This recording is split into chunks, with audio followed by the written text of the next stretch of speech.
We are used to seeing Queen Victoria in black, a widow marked by the greatest loss of her life. But long before the mourning, there was another Victoria, deeply in love, openly devoted, and radiant with happiness. Her love story with Prince Albert did not survive only in letters and diaries. It was preserved in gold, in sapphires, in white enamel. Albert spoke to her in a private language of jewels, from the sapphire brooch he placed in her hands on the eve of their wedding to the pieces she later ordered to be kept in the room dedicated to his memory. Today, I would like to open that jewel box with you and trace their feelings through the gifts he chose for her himself. Before we begin, please support my channel by clicking on the like and subscribe buttons. Thank you. When 20-year-old Queen Victoria proposed to her cousin Prince Albert, everything about their relationship was dictated by rigid royal protocol. As the reigning monarch, she had no choice but to be the one to ask for his hand. Yet, the gifts that followed reveal a completely different side of their connection, an intimate exchange entirely separate from matters of state. Shortly after their engagement was settled, Albert sent her a letter accompanied by a delicate gold chain bracelet. It was decorated with stylized enamel hearts and lovers' knots, carefully set with diamonds for eternity and emeralds for hope. At the center hung a small padlock pendant, designed to symbolize the locking away of the heart's secrets. Victoria recorded the arrival of this gift in her diary, noting her inexpressible delight over the letter and the lovely little bracelet it contained. When you read these diary entries, it is impossible not to be struck by the contrast. We are so used to the image of the severe, unsmiling Queen Victoria in black. Yet here, reacting to a sentimental gift from her fiancé, she behaves exactly like any other young woman in love, completely enchanted by a token of affection. She kept this piece strictly private. It was a quiet secret between them, and that preference for deeply personal, hidden jewelry becomes a beautiful recurring theme in their marriage that we will see evolve over time. This early padlock served as a rehearsal for the gifts Albert was preparing. By November 1839, he sent another piece to mark their engagement. This time, it was a gold brooch featuring a sprig of porcelain orange blossoms. In both England and Germany, the orange blossom was a well-known traditional symbol of betrothal. Albert would later expand significantly on this floral motif, but this initial brooch firmly established his habit of using jewelry to communicate directly with his future wife. However, the true scale of Albert's taste revealed itself the night before their wedding in February 1840. He presented Victoria with a substantial brooch featuring a large, oblong sapphire surrounded by 12 round diamonds. She documented the presentation in her journal, calling it a splendid brooch, a large sapphire set round with diamonds, which she found really quite beautiful. She was so taken with the jewel that she pinned it directly to the lace bodice of her white wedding dress the very next day. Today, this sapphire is perhaps one of the most recognizable pieces in the entire royal collection. Its design is deceptively simple, a classic cluster of stones that we have seen hundreds of times in photographs and portraits. It is so familiar that it is easy to take it for granted. But when you remember its origin, that it was a groom's gift to his bride on the eve of their wedding in 1840, it gives you goosebumps. It transforms from a simple accessory into a witness to history. Victoria officially designated it as an heirloom of the crown, ensuring that this exact sapphire brooch has been worn by every queen regnant and consort since her death, right up to Queen Camilla today. We will look closer at how that specific jewel navigated the shifting tides of the modern monarchy later on. But on that February morning in 1840, the sapphire simply rested against the white lace of a wedding dress. And right next to it, nestled in her hair and on her bodice, were sprigs of fresh orange blossom. This flower was a traditional symbol of chastity and betrothal, but for Victoria and Albert, it would become something much more. A private emblem of their growing family. Albert didn't stop with that first porcelain brooch. In fact, he spent the next several years quietly building it into one of the most touching parures in history. In December 1845, he presented Victoria with a second orange blossom brooch and a matching pair of earrings. Then, as their anniversary approached in 1846, he completed the set with a truly spectacular piece, a wreath headdress made of frosted gold leaves and white porcelain flowers. But look closely at the details of the wreath. Hidden among the blossoms are 4 tiny green enamel oranges. They represented their 4 eldest children, Victoria, Bertie, Alice, and Alfred, who were born by that time. Victoria was enchanted, calling it such a lovely wreath and such a dear kind thought of Albert's. She wore this fragile, symbolic set on their wedding anniversaries, a ritual celebration of the fruitfulness of their marriage. Their family grew quickly, and Albert immediately began marking these personal milestones in gold. On November 24, 1840, just 3 days after the birth of their first child, Princess Victoria, Prince Albert presented his wife with a remarkably simple gold chain.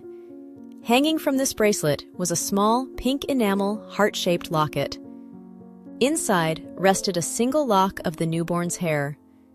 This delicate chain quietly evolved into a timeline of their marriage. With each subsequent birth, Albert added a new heart in a different color. Eventually, the bracelet held 9 lockets, each carefully inscribed with a child's name and date of birth, finishing with a complete physical record of their growing family. Victoria kept this piece out of the public eye entirely. She never wore it to official engagements, state banquets, or court appearances, treating the bracelet as a strictly private possession. The royal couple quickly established a beautiful and highly disciplined tradition of exchanging personalized gifts at Christmas. Each year, they would lay out their presents on individual tables draped in white linen. For the holiday in 1841, Albert commissioned an intricate brooch featuring a tiny enamel portrait of their daughter Vicky. The miniature showed the child's face and little hands holding a ruby crucifix, but what makes this piece so touching is the detail on her shoulders. Albert gave her small wings set with sapphires, topazes, and rubies, depicting her as a literal angel. The following year, to mark the birth of their son and heir, the future King Edward VII, Albert designed another piece to reflect the boy's royal destiny. This brooch took the form of a coronet representing the Prince of Wales' feathers. He selected emeralds and rubies for the base, decorating the 3 feathers above in stark white enamel. It is fascinating to see how Albert used jewelry to bridge the 2 worlds, the intimate love of a father for his children and the public duty of raising a future king. Albert's habit of marking family milestones continued steadily over the years. He later presented the Queen with another gold and enamel bracelet, setting a rule that a new portrait link would be added each time a child reached the age of 4. This steady accumulation of enamel faces and locks of hair defined his early approach to his wife's jewelry box, deeply sentimental, private, and focused entirely on their growing brood.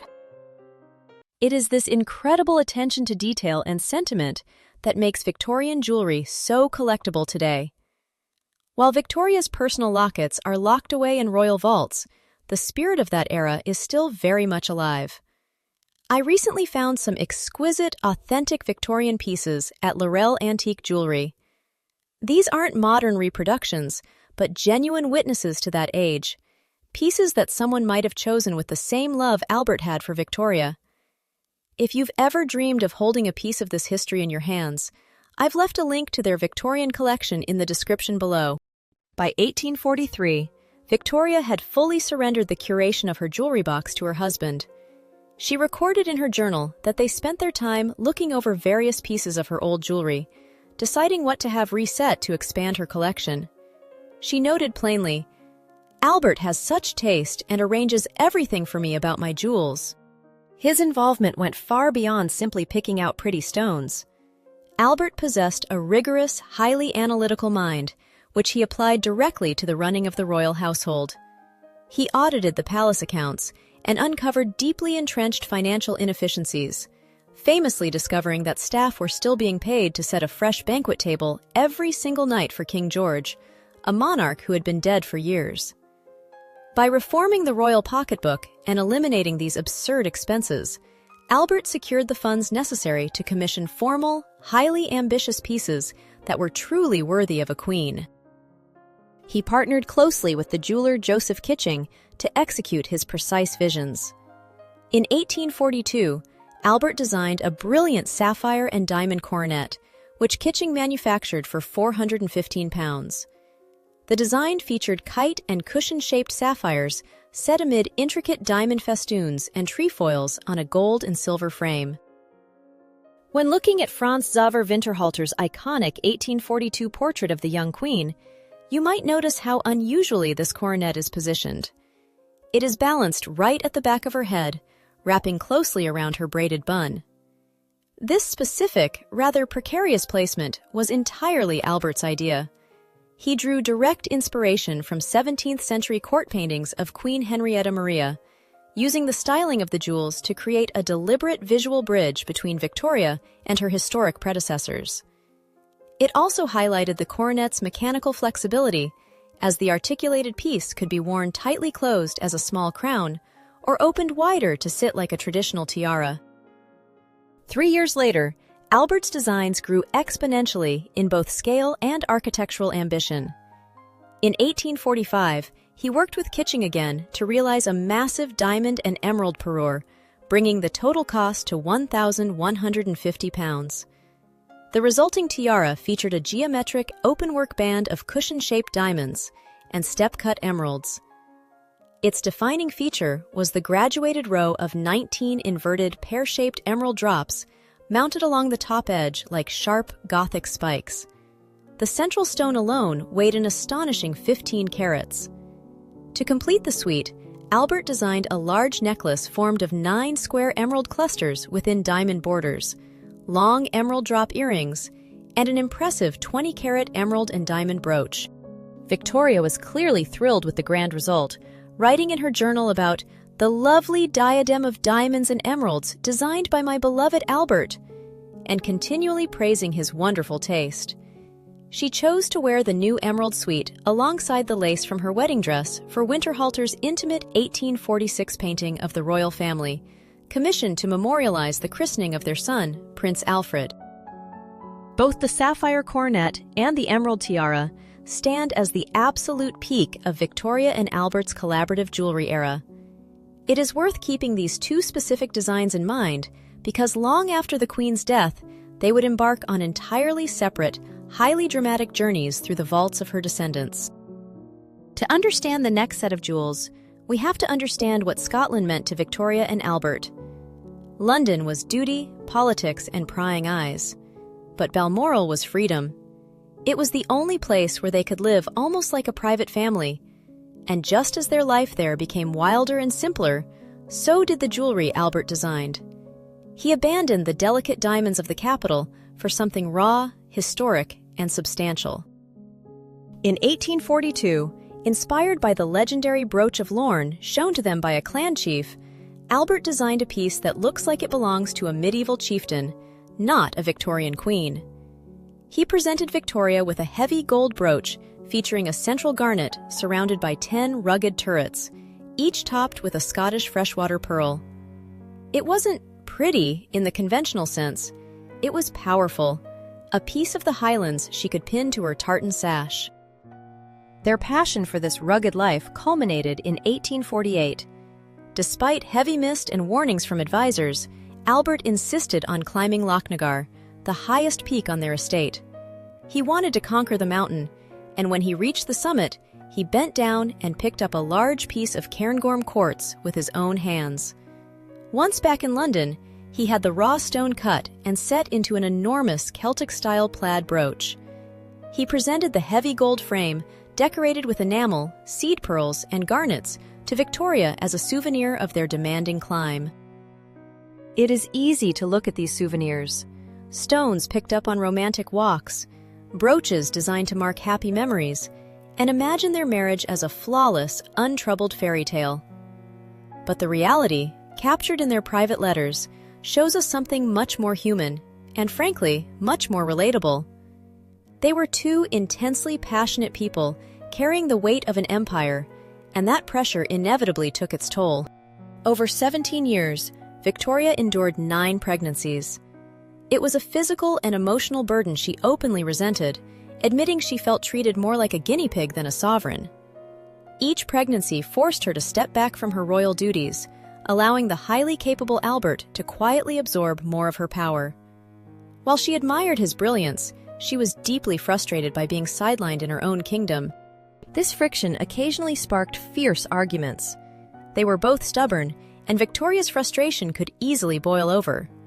When the tension peaked, Albert, who disliked direct confrontation, would sometimes retreat and slip letters under her door. Recently published correspondence reveals him writing to her in his native German, gently but firmly asking for calm and reminding her not to lose her self-control unnecessarily over the details of running the palace. They experienced the same exhaustion and misunderstandings as any married couple, just magnified by the absolute power they held. But what I find truly remarkable is how they navigated these storms. Their love always anchored them, and very often, when words failed, or when an apology was needed, Albert would return to his drawing board. He continued to design extraordinary, meticulous jewels for his wife. These pieces weren't just state ornaments, they were olive branches, and Victoria continued to wear them as declarations of her unwavering devotion. As their marriage matured, so did Albert's vision. He was no longer designing merely for a bride or a young mother, but for the most powerful monarch in the world. In 1851, Albert organized the Great Exhibition in London, a massive undertaking intended to showcase global art, invention, and human innovation. The East India Company presented Victoria with a spectacular collection of jewels during the event, deeply impressing the prince consort. Drawing direct inspiration from the traditional designs of East Asia he observed at the exhibition, Albert conceptualized a completely new style of royal tiara. He worked with Gerard to craft the oriental circlet, completing it in 1853 for just over £860. The design featured 17 Mughal arches and intricate lotus flowers, a bold departure from traditional European crowns. While the structure was formed of a staggering 2,600 diamonds, Albert chose to set the central arches with opals, one of his absolute favorite gemstones. A coordinating suite of diamond and opal jewels, including a necklace, earrings, and a large brooch, was purchased from Gerard around the same time, establishing a complete parure. Victoria was painted wearing the new circlet in 1854 to commemorate her recent visit to Dublin. However, the brilliant execution of this piece almost immediately encountered a serious legal complication. It turned out that the diamonds used in the circlet had been sourced from the royal family's existing collection, and that collection was about to be raided. In 1857, the Hanoverian branch of the family won a bitter legal battle, granting them the right to the jewels of the late Queen Charlotte. This meant every single piece of jewelry in the British collection had to be heavily scrutinized. Any individual stones that had originally been taken from Charlotte's jewelry and reset into new pieces had to be extracted and sent to Germany. Can you imagine the frustration? A significant number of the diamonds Albert had used in his masterpiece were subject to this ruling. In January 1858, the gems were carefully removed and handed over to Victoria's Hanoverian cousins. Gerard had to completely rework the circlet, remaking it at a cost of a little over £400. This forced alteration left a small open space at the back, meaning it was no longer a completely closed circle. Despite this forced change, the oriental circlet remained one of Albert's most magnificent achievements. But he had one final major design project ahead of him. The royal couple's collaborative process often involved revisiting and improving upon earlier pieces. In 1844, the jeweler Joseph Kitching provided Victoria with a diamond and ruby bandeau for £594. Over the next several years, Albert steadily built a coordinating ruby parure, ordering a necklace, earrings, and a brooch, carefully arranging the rubies with diamonds the Queen had purchased using inheritance money from her aunts Augusta and Sophia. By July 1849, Victoria noted in her journal that she was much pleased with the beautiful set, praising Albert's wonderful taste in its arrangement. The process culminated a decade later, in 1860, when Gerard heavily remodeled the original Kitching bandeau. The jewelers added a prominent row of 13 strawberry leaves and diamond scrolls, alternating with large ruby clusters, mounting the new elements above the original base. This transformation created the piece known as the strawberry leaf tiara. It required substantial new materials. Garrett supplied 2 additional large brilliants, over 700 smaller diamonds, and nearly 40 new rubies, bringing the cost of the entire remodel to £1,115. The creation of the strawberry leaf tiara marked the final jewelry triumph of Victoria and Albert. It perfectly encapsulated their shared taste and their ability to continuously refine their image. But less than a year after this magnificent tiara was completed, the relentless pace of Albert's life finally broke him. By the winter of 1861, Albert was heavily burdened.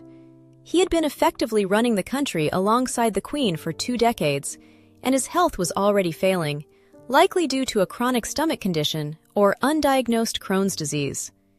Then came the final blow. He was profoundly stressed by the scandalous behavior of their eldest son, Bertie, who was rumored to be having an affair with an actress. In December, despite feeling weak, Albert insisted on traveling to Cambridge to confront the prince. He returned to Windsor exhausted, soaked by rain, and gravely ill. Shortly afterward, on December 14, 1861, Prince Albert died at the age of 42. While doctors at the time cited typhoid fever, modern historians suspect his underlying health issues played a major role. For Victoria, the cause was irrelevant. The loss was total. She was completely devastated, and her grief quickly turned into blame. She held her son responsible for his father's death, writing that she could never look at Bertie without a shudder. With Albert gone, the vivid, colorful era of the Victorian court abruptly ended. The Queen, only 42 herself, faced the prospect of a long widowhood. Following Prince Albert's death, Queen Victoria entered a period of mourning that lasted for the remaining 40 years of her life. She dressed entirely in black and withdrew dramatically from public duties, earning the nickname the Widow of Windsor. Her immediate response to her grief was to preserve the memory of her husband exactly as he had left it. She mandated that the room where he died at Windsor Castle, the Albert Room, remain entirely untouched, down to the daily laying out of his fresh clothes and towels. This intense need to freeze time extended to the most personal gifts he had given her. Victoria left strict instructions in her will that a specific list of personal jewelry was never to be inherited or altered by her descendants. The simple gold chain bracelet with the 9 enamel hearts containing her children's hair and the engagement bracelet with the padlock of secrets were placed permanently in the Albert Room. They were completely removed from the cycle of inheritance, meant only as static monuments to a private love. When Queen Victoria died in 1901, the fate of Albert's designs fell into the hands of her daughter-in-law, Queen Alexandra. Alexandra had strong opinions and a deep superstition that opals were unlucky. In 1902, she returned the oriental circlet to Gerard with explicit instructions to remove every single opal from the tiara, the necklace, and the earrings. She replaced Albert's favorite stones with Burmese rubies, selecting gems from various Indian pieces given to Victoria and Edward by Indian princes in the 1870s. Alexandra also ordered the circlet to be reduced in size, dropping the number of Mughal arches from 17 to 11. Ironically, after all this effort, the circlet remained largely unworn by both Alexandra and her successor, Queen Mary, languishing in the vaults for over 3 decades. It wasn't until 1937, with the accession of King George VI, that the circlet found a true champion. Queen Elizabeth, the Queen Mother, adopted the ruby-set tiara as her signature piece, wearing it constantly throughout her husband's reign. In fact, her affection for it was so profound that it broke royal protocol. When her daughter, Elizabeth II, became queen in 1952, all crown heirlooms should have passed to her. But the young monarch knew how much her mother cherished this specific tiara. She simply allowed her to keep it, famously remarking, "Mummy will give them back." The Queen Mother retained the oriental circlet for her entire 50-year widowhood, meaning Elizabeth II waited half a century to finally claim her great-great-grandfather's masterpiece. The grand formal pieces Albert designed navigated widely differing fortunes once they left the main royal vault. The sapphire coronet, which sat so uniquely at the back of Victoria's head in her early portraits, was gifted to Princess Mary, later Countess of Harewood, upon her marriage in 1922. It remained with the Lassells family for decades, but was eventually sold. By 2016, an anonymous foreign buyer purchased the coronet, and it nearly left Britain altogether. The government intervened, imposing a temporary export ban to keep the historic jewel in the country. A British buyer stepped forward, and today, the coronet sits safely on public display at the Victoria and Albert Museum. The emerald tiara experienced a much quieter, steadier descent through the family lines. In 1893, Victoria gave the striking emerald and diamond parure to her daughter, Princess Louise, Duchess of Argyll. Through family inheritance, the suite eventually passed to the Dukes of Fife. It survives intact and is currently on long-term loan at Kensington Palace, where the sheer scale of Albert's spiked emerald design can be seen up close. Other items from Albert's portfolio met far less fortunate ends. The strawberry leaf tiara was passed down to their youngest daughter, Princess Beatrice, and eventually to her son, the Marquess of Carisbrooke. His wife, the Marchioness of Carisbrooke, reportedly disliked rubies. In 1933, she took the historic tiara to Cartier and had the colored stones removed entirely, resetting the piece as an all-diamond band. She wore it a handful of times in the late 1930s, including to a gala performance in 1939. After that, it vanished completely. Whether it was broken up, sold, or sits quietly in a private vault remains one of the unresolved mysteries of the royal collection. In contrast to the vanished tiaras, some of Albert's earliest gifts have remained highly visible, physically marking the passage of generations. The large sapphire and diamond cluster brooch he presented to Victoria on the eve of their wedding never left the main line of succession. Victoria designated it an heirloom of the crown, and Queen Elizabeth II wore it consistently throughout her 70-year reign. Today, Queen Camilla wears the sapphire for prominent daytime engagements and state visits, keeping Albert's first major gift in constant rotation. The oriental circlet, the piece Queen Alexandra altered and the Queen Mother famously retained for half a century, recently entered an entirely new era. Following the death of the Queen Mother in 2002, Queen Elizabeth II finally received the tiara, though she chose to wear it only once. Then, in December 2025, Catherine, Princess of Wales, selected the circlet for a German state banquet at Windsor Castle. Watching these immense jewels catch the light under the flashes of modern cameras, the sheer scale of the royal institution takes over. It becomes very easy to view them simply as state property or markers of diplomatic status. Yet, beneath the reset stones and the Mughal arches, they remain the physical remnants of a husband trying to please his wife. The reality of Queen Victoria and Prince Albert's marriage involved severe exhaustion, profound anxieties, and fierce arguments. I find that this friction makes their history much more compelling than the traditional royal fairy tale. When Albert struggled to bridge the gap with his words, whether he needed to comfort, admire, or reconcile with his sovereign wife, he consistently turned to gold and gemstones to communicate. He died at just 42, suddenly ending their prolific design partnership. His specific aesthetic choices and his quiet dedication to curating his wife's image remain physically present in the royal vaults today. The modern women of the royal family continue to fasten the exact sapphire and diamond clasps he commissioned over a century and a half ago. If you found this story as moving and fascinating as I do, please leave a like on this video and subscribe to the channel to see more stories from the royal vaults. Thank you so much for watching and for spending this time with me. Ultimately, the jewels themselves might be silent, but their histories are not. They will not fall quiet as long as we keep telling them. I will see you next time.